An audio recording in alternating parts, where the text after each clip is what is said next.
अशा या पुण्यश्लोक युगपुरुष श्री छत्रपती शिवाजी महाराजांवरती आपण या ठिकाणी एक छोटासा अभिषेक करणार आहोत आणि त्या अभिषेक म्हणजे शिवरायांची एक छोटीशी घोषणा असेल. ज्या मायभूमीच्या कणाकणातून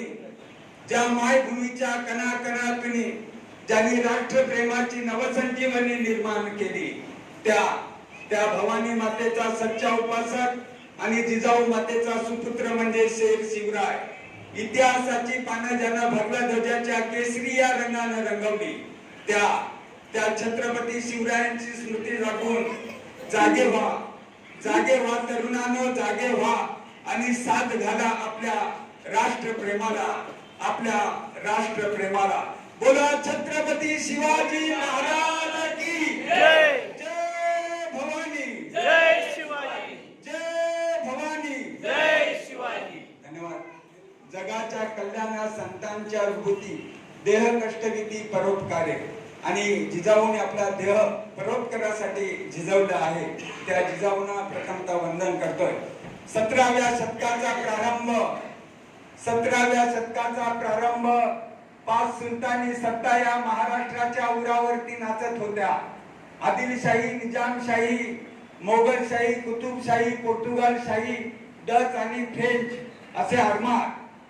निजामशाही, कुतुबशाही या सर्व शाहींना शेर देता छत्रपती शिवरायांनी जे आपला आरमार या ठिकाणी उभा केलेला आहे त्या छत्रपतींचा एक छोटासा काव्य आणि इतिहास या ठिकाणी मांडण्याचा मी प्रयत्न करणार आहे.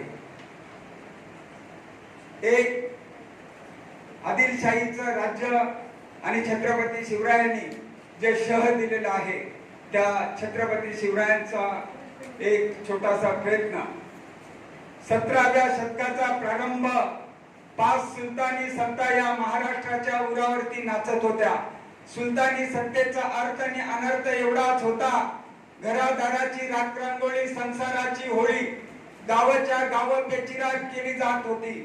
गावाच्या गाव जबरदस्ती धर्मांतर करवली जात होती. सर्वस्व लुटलं जात होतं आणि सर्वस्वाबरोबर लुटली जात होती ती वस्तू होती आबरू. हे पारतंत्र्य कोणालाही आवडत नव्हतं मंडळी, परंतु स्वातंत्र्याची जाणीव सर्वांनाच होती असंही नाही. ती स्वातंत्र्याची ज्योत प्रज्वलित झाली एका माऊलीच्या अंतस्करणामध्ये. शहाजी राजांची धर्मपत्नी सौभाग्यवती जिजाऊ. मंडळी तसा तो अन्यायाचा आणि अत्याचाराचा काळ. या अन्यायाच्या आणि अत्याचाराच्या काळात